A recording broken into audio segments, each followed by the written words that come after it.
We next have a panel session, but before that, I would like to take a quick poll. How many women are from an engineering background and how many not? Okay, first from how many engineering? Almost the entire group. Okay. How many non-engineers? Oh, that's a decent number. Okay. Non-binary, sure. Then, how many here are entrepreneurs? Couple. Okay. How many are non-profit leaders? Okay, very few. Okay. So next, I would like to invite Archana, Jayashree, and Soumi for the panel discussion titled Trailblazing Leadership. So, I will quickly introduce myself before I introduce the panelists. So I'm currently at a startup called Konfer that can operationalize compliance, and my focus is healthcare. I'm doing business development, product management, partnership, and solutions here. It's a very small company. And my most recent background has also been in healthcare, building a knowledge management system for a hospital, leading the product for a digital health company called Demo Intel. And previously I worked at Cisco, Ericsson, Brocade, and about 25 years in Silicon Valley. So I will now go on and introduce my panelists, starting with Soumi. So Soumi is an IIT Kharagpur alum and a vice president R&D at VMware. Soumi was a year senior to me at KGP, and my chance to interact with her happened during the Inter-IIT sports meet about 30 years ago. She's a swimmer and a badminton player. She has about 28 years of industry experience. She started as a software engineer, then slowly moved into quality automation, and then into people management roles. Some of the companies she has worked at are Infosys, McAfee, and Innovate. And for the last 7-8 years, Soumi has moved into DevOps and been with VMware for about 5 years now, which is a part of Broadcom, leading a team of 300 engineers worldwide. One important thing I think I should add about Soumi is that her long tenure at Intuit taught her the importance of personal finance. And she's passionate about mentoring young women to take responsibility for the health of their personal finances, even when they believe they are in trusted hands. So welcome, Soumi, once again. I would like to next introduce our second panelist, Dr. Archana Dubey. She's a chief medical officer, employer and individual plans at UnitedHealthcare. As a physician, her background is different from almost all of us here, and she brings unique perspective into leadership. One of her focus at UnitedHealthcare is population health, the population they serve, and it's a couple of million folks under her. Another focus of hers is innovation. Archana launched an innovation lab where they look at new technology, including generative AI, and help with the adoption of these solutions in the organization.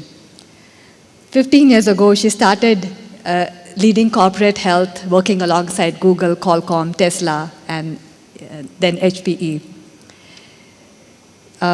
She also has a small portfolio of companies, so she's also an entrepreneur, as well as she serves on the board of some young companies, helping them go to market. I've known Archana for about 4 years when we invited her to speak at an online COVID panel.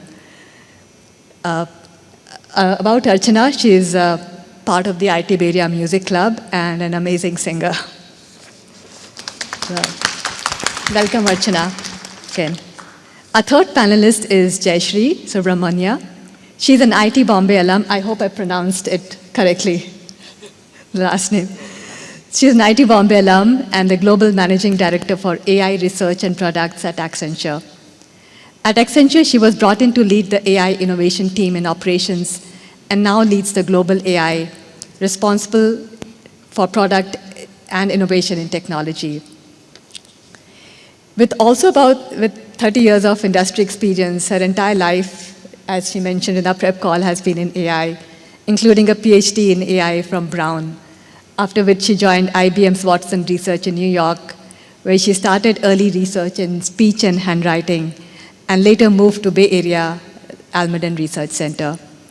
7 years ago, she joined Intel, followed by working with Ramesh Wadhwani in Symphony AI, a conglomerate of startups. She mentioned she also has a couple of startups. One is on AI for predictive maintenance of airlines.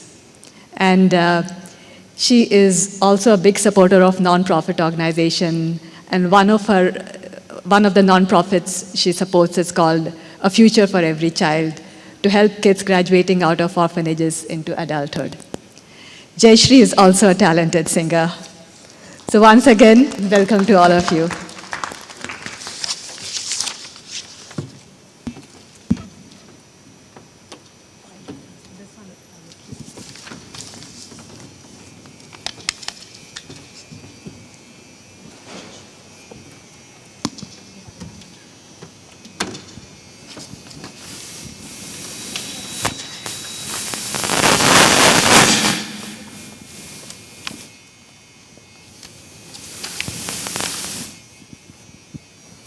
Want to make sure I refer to my notes. So the first question I have is for Soumi and Jayashree. If you can share your journey and talk about the leadership skills you had to build as an individual contributor and the skills you had to build as a people leader, how did you make that transition, and what were the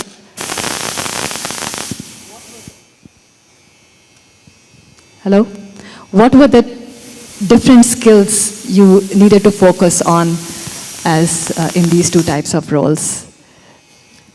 Thanks, Ishita. So I would like to start with saying that even as an individual leader, individual contributor, we all are leaders.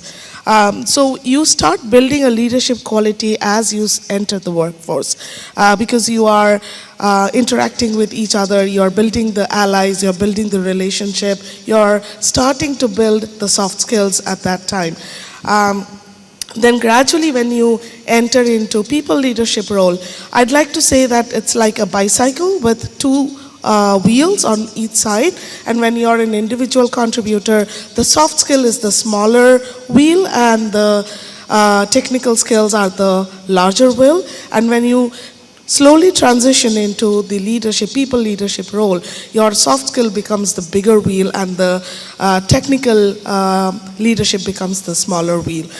So that is something I consciously and intentionally followed and tried to build the soft skills, more stronger soft skills, so that leading a group of people needs very clear intentional communication. And I think that made a difference in my career. Thank you. Yeah. Hey, thank you. Well, it's actually amazing to be here. Actually, IIT means a lot to me. Both Soumi and I are campus kids. And actually, my father was the founding member of IIT Bombay, and I'm very glad that my mom is here with me today. My father is no longer with us, but he was there when the foundation stone was laid for IIT Mumbai in 1957. So IIT is more than just an institution that I went to. It is family, it is home, it is brotherhood on multiple levels. Talking about leadership, for me, I think maybe I'll try to boil it down to 3 key points, right? So first is, as leaders, we can't just talk about our relationship to our work, we've got our companies we serve, our management that we serve, employees that we serve, our peers that we work with, but we also have personal relationships, right? We have relationship with our spouses, our families, our partners, our parents, our kids.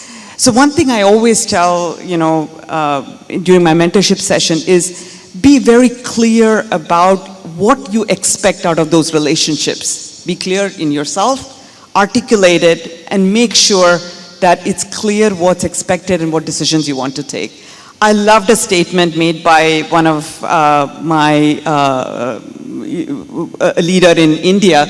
She said, you always ask us to take risks, but we take greater risks at home. How do you manage these multiple relationships is non-trivial, so I think that's point number one. Second thing is, when I was going to take on my first VP job at IBM to lead IBM Watson, I went and asked a mentor, should I do this or not? And he said, don't ask, and typical, I said, well, this will be good for my career, blah, blah, blah, it's all about me. He said, it's not about what the job can do for you, but it's about what can you do for the company. Goes back to Kennedy, what can you do for the country, right? So ask yourself that second question.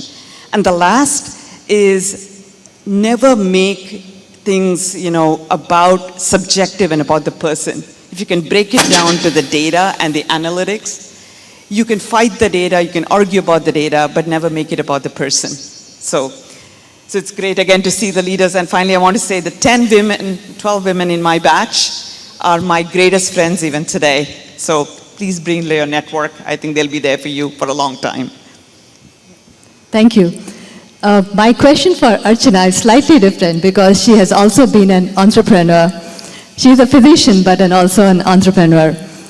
What are the different leadership skills that you felt you needed as a corporate leader and as an entrepreneur? And also as you made the transition, how was that impacted? Yeah, thank you for inviting me, and I just love talking to whoever I got to shake hands with.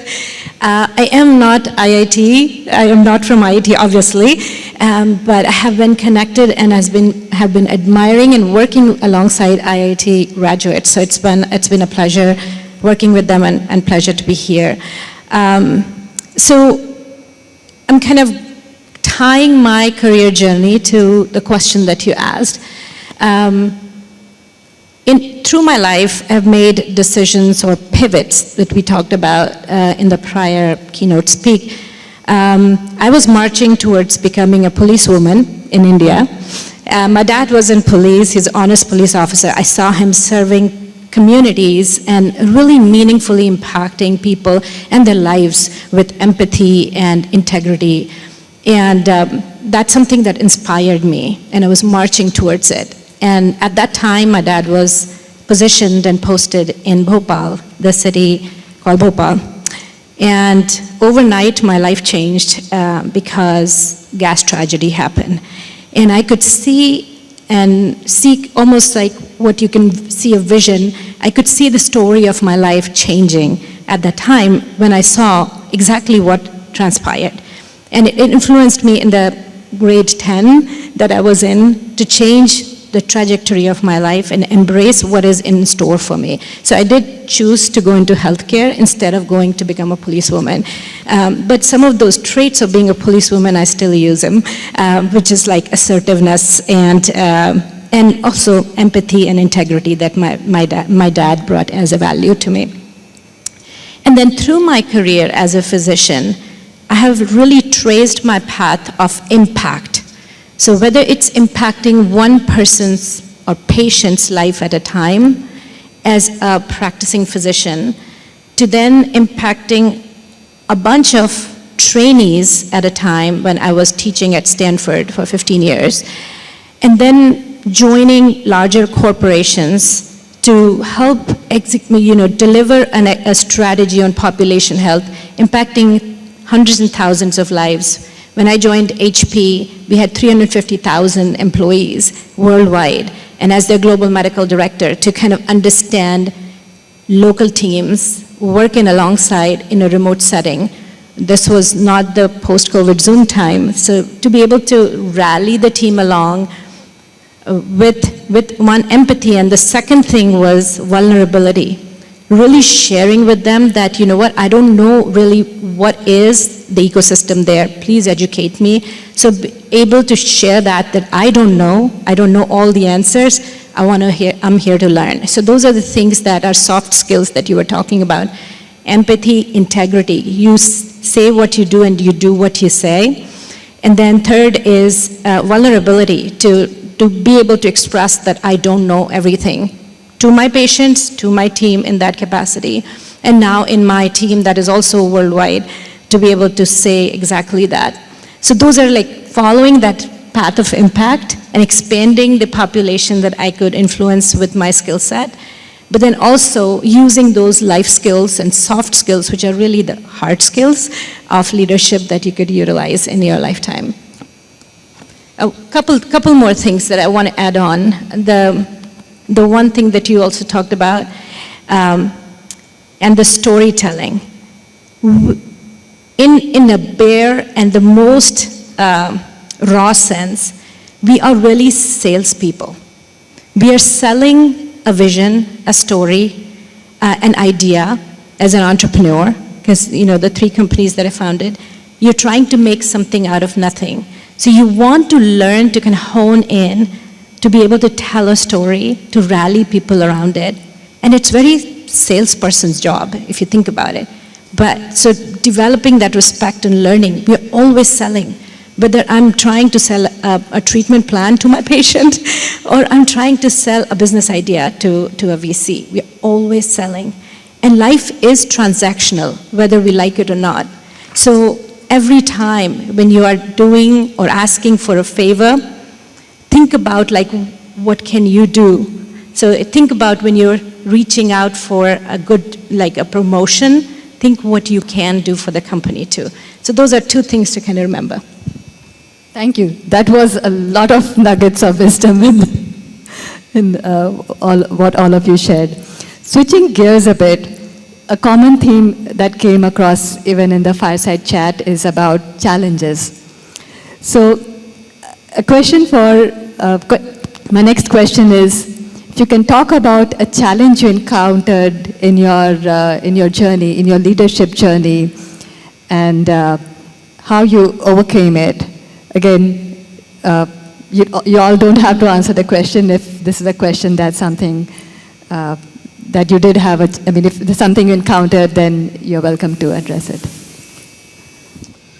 Okay, I'm going to share a personal story for my life. Challenges come in personal life, challenges come at work, challenges come at one area, and that impacts the other side as well. So 3.5 years back, I lost my husband, and it was very sudden. I just, overnight he was gone, and we were not prepared for a situation like that. I had a 13-year-old back at home who I needed to support, and thankfully I had an education and I had a good job that gave me that support back. But being in Intuit for multiple years, I also was very passionate about personal finance, and unlike a lot of families, I used to take charge of all the personal finance decisions at my household. And I think that was something which gave me a lot of courage to come out of a situation like this, because often people, when they fall into certain, especially women, who don't like to manage their personal finances. They earn a lot, they make all kinds of decisions, but when it comes to personal finances, it's usually the husbands or the partners who are taking care of it. So I think when I faced that challenge and when I needed to come out of it, of course, grief is always there, and you need to deal with grief in a different way. But the fact that I knew my personal finances, I knew where money was, I knew how it was going to take care of me and my daughter going forward, made a big difference in my life, and how that impacted me in my work life, because people fall apart and work is the first thing that gets affected. So I really want to call out to all the women over here, do take interest in your personal finances, whether somebody trustworthy is managing it or not. It is very important that you know where your money is. You know how they are getting invested. You know how to take a decision when somebody else is not there with you. And that is going to give you a big support in your life. Thank you. Yeah, you don't sign up for a lot of the challenges that come your way, but challenges are what, strengthen you. So now you you know how to deal with finances, and so that's great. So yes, challenges come all the time. I mean, in my case, I remember it was the year 2011. IBM had just won, Watson had won Jeopardy, and they called me and said, can you lead an effort to build a business around IBM Watson? I had just, it was 3-4 years since I had adopted my daughter and brought her all the way from India, settling her in. My husband was at Intel traveling. And the job, they said it's your VP job. The job is in Littleton in Boston, Massachusetts. I didn't know what to do. It seemed like a fantastic job, to get into AI with IBM Watson. So decided to embrace it, built a whole support structure. One of them is right here, who moved with me, and then, got help. And one of the things I realized, none of the men were asked to move other than me. So I decided to do cross-continental for a long time. And fast forward, things all settled in. So, challenges come your way, they come and you have to react quickly. You do the best you can with the support structure that you build. And there is no wrong decision. You take the best decision you can based on the circumstances that are given to you, and you move forward. Yeah, I would want to pick on the imposter syndrome that was discussed, and in the spirit of vulnerability, I also have struggled with imposter syndrome for a very, very long time, and it's not gone, but it has definitely diminished. And I would say that part of the imposter syndrome, and which impacts not just us, like from Indian origin, but it impacts most women, because women have come to the workforce later than men. And we have been taught that it's a handicap being a woman, when it's actually our strength being a woman. There's a business case for having women on the board. Unfortunately, we wound down the SB 826, which is a telling sign that if we don't organize and bring more women in leadership, an important state bill that was actually making sure that the board women will be in the board is winding down. We see the downward trend of percentage of women in board already because that state bill was impacted. So, organizing this tribe of women and lifting each one of us up together is an important part. But challenge-wise, so being an MD, I was always put in a box of like, oh, you could be a medical job. You could do a medical job. And even though I'm trained in AI for healthcare and others, but never like finding that spot, and always thought I need to get more and more trained to apply for their certain jobs. And my mentor actually kind of shut me out of that. It's like, this is your imposter syndrome talking. You don't need to be 100% trained for the job to apply for the job. Men don't do that. And thank you, men allies, to be in the room, but like it's essentially, men reach for the sky because they think they can actually train them, so they're confident that they can become 100% for their job, but we don't. Women want to be 100% ready. And I would like to say that when you are looking for that leadership position, try to bring your 2/3 in, but be ready to learn the 1/3 for yourself. So don't have to be 100% fit. So thanks to my mentor, I was pushed and nudged to kind of apply for the global medical director job over at HP, in which part of my job was to help inform their future products for HP into the healthcare space. And 64% of like all of the printer PCs in healthcare is from HP, and was an amazing partnership there. So those are challenges that are internal, and some are external, but you got to overcome those. Thank you so much. I've been told that we are about 9 minutes now, and let me ask a final question before we open it up to questions. What advice do you have for the audience to prepare for the future of work? Things are changing so rapidly, as we also it was mentioned in the last fireside. Sure. I think it's important for us, all of us, to have a learning mindset.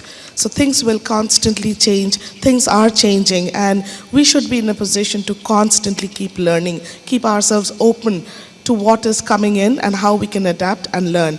I think it also relates to taking risk, because it throws you out of your comfort zone. It's asking you to learn something new and then adapt it and master it. So how to be nimble, how to be agile, how to be having a learning mindset is very open, so that you can adapt to whatever is coming new and whatever will further come new. Today it's AI, tomorrow it will be BS, third day it will be CZ, who knows, right? So we have to be open to anything that is coming our way. So I would say just don't get fixated on AI, because today it's AI, tomorrow it can be something else. So keep an open mind, keep a learning mindset, and move forward with that. No, I couldn't agree more on the learning mindset. One thing, at least in my career over the last 30 years, is I've realized that change has become more the norm than the exception now. So if we are going to be training the next generation, it is to embrace change as the norm and not fear it. And this is, apart from being a constant learner, you should also know preparing for change is not something you can do just on your own. Building a network is going to be incredibly important. All kinds of different network for your life, for management, for leadership, for technical issues. Build networks and learn from them. So I think, embrace the norm, don't think of it as a bad thing, and build a support system that will help you be ready to do the best that you can in those circumstances. I would pick on the word network. I think that is the key, is like, to not just network in your own tribe, but try to go and network with somebody with an entirely diverse skill set. Because it's possible that the industries will inform you to be better at your job. So one of the actionable things I tell my mentees and also my team is, every week, at least have one new person you get to know. Like, not as part of your job, but intentional. And then from that person, at least get 2 or 3 more referrals into that. So that's how you multiply your network, and then meet those people in the next 3 weeks. And that's how you keep meeting the diverse folks. Something actionable. Thank you. I still have one question, which I will pose to the board if we have, the panelists, if we have time. But I would like to open it up to the audience for questions.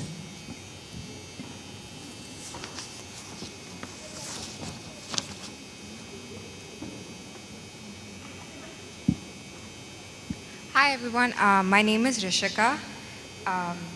Just wanted to say before I get to the question, it's really nice to see you all on the panel and everyone here, because a version that I aspire to be already exists, and it's not just reflective of your capabilities, but also of what everyone can achieve. So thank you for that.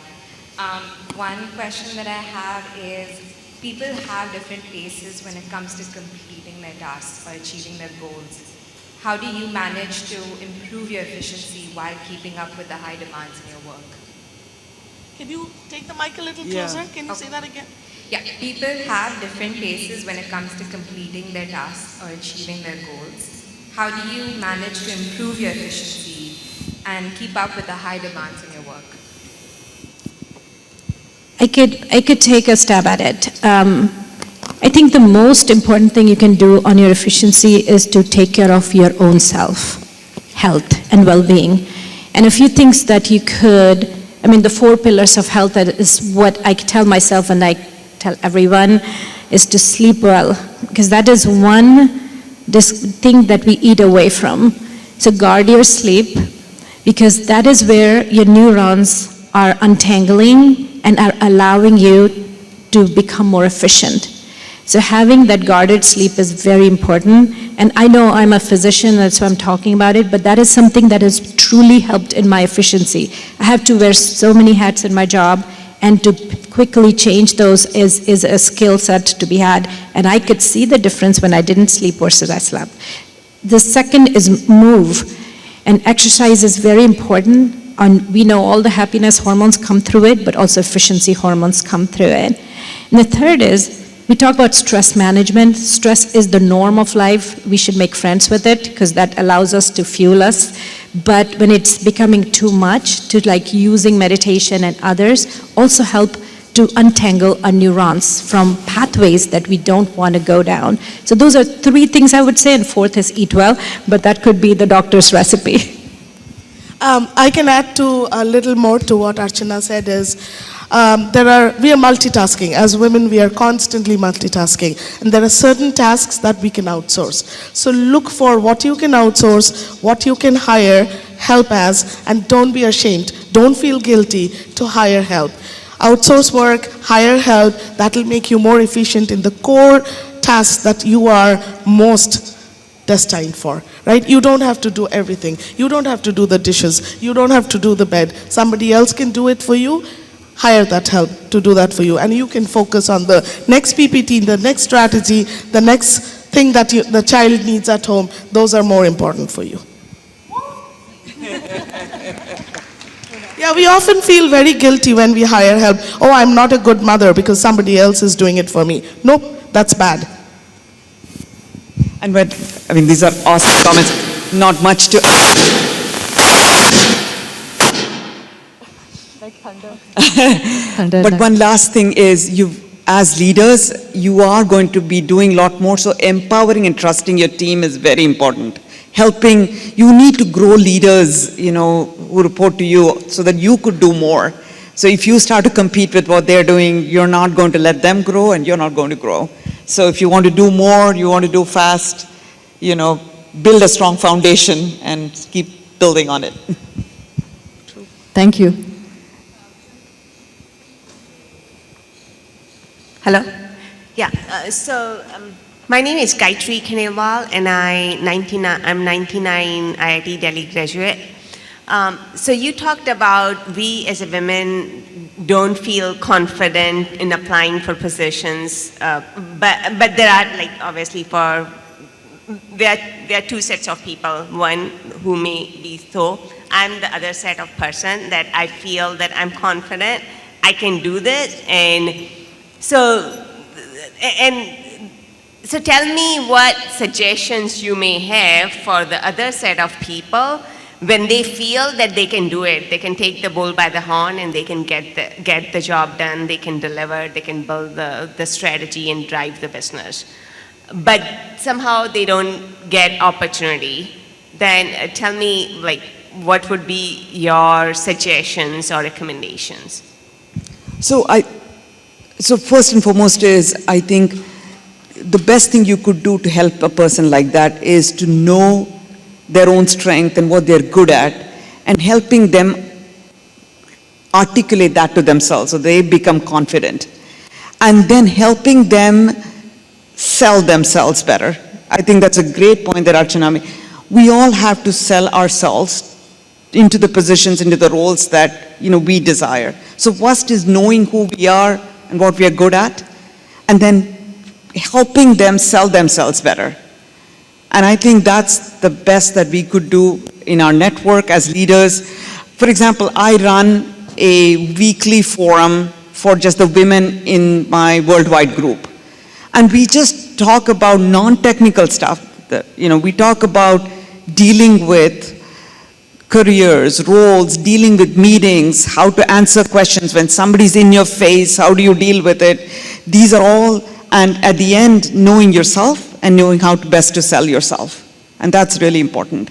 But I'm glad that you're on the other side. Kudos. No, I think going back to the other question about managing finances, I do my taxes, I do manage all investments, I do manage my 401k. So, and that gives me that confidence that I can run the company. Sure. There you go. I'd also like to add to that. Sometimes we feel that we are getting neglected because we are women. Deliver the job that you're doing. Do a kick-ass delivery. People will pause and take a note of you. They cannot push you back if you're delivering constantly. It might take 2 years more, but they'll still take note of you. And I would add that you will never be in the room where the decision is being made, but the people, your allies, will be in that room. So meeting up with those folks and telling them your aspirations is going to be critical piece. And that's why I was focused on networking. It's like have a coffee with one of the leaders in your company on a regular basis. Find different leaders, find diverse leaders, so that when the position does become available, they know who you are. Because you will not be in the room to make that decision. Thank you so much. And thank you all so much, all the panelists. I know we could probably sit for another hour asking questions, but they will be available after. Let's try and make it quick. Okay. Hi, I'm Vaishnavi, and I'm the founder of a healthcare startup, and we've grown from 4 to 20 in 4 months as a team size, and now we're projected to grow to 50 in the next 2 quarters. So during this growth transition, I've faced, being a solo founder, faced a lot of workplace conflicts. So what in your experience helped you resolve team conflicts or workplace conflicts? I would love to get some inputs on that. Okay, I can say that because I'm very non-conflict averse. I like having conflicts. But the most important thing is be transparent, have one-on-one conversation, explain your point of view, be vulnerable while you're explaining, and be truthful to yourself. Most of the conflicts are resolved when you talk it out. If you're keeping it within yourself and you're climbing a ladder thinking, oh, that person is telling me this because he or she thinks this, that is exactly when the conflicts snowball. So having that open conversation, being truthful to yourself, and not avoiding having difficult conversations is very important in my mind. And if you're a leader, then meeting the team that is having interpersonal conflict independently is a good idea. And sometimes also using the kind of words would become also very important. So one of the examples I'll give is, what is better than why? Because why has implied blame in it. But can you explain what happened is a better way to asking the question than why did you do this? So those are the things like, these are skill sets that are on conflict resolution that are there, and those are really important ones in having those conversations. Yeah, I could just, I just want to top it off saying that setting the right culture, a culture of being transparent, being open, I think is critical. I can never forget the story. Andy Grove, who we all know was the great, CEO for Intel, he used to run all-hands meetings, and any engineer could ask him any questions, including why something failed. And I still remember he's saying, I made a mistake. I made the decision for these reasons. It turned out to be wrong. I pivoted and moved on. So you setting the right tone from the top really goes a long way in resolving conflicts at all levels. Thank you so much. And with that, I would like to thank all the panelists once again, and you're welcome to ask them more questions if you have after the sessions are over.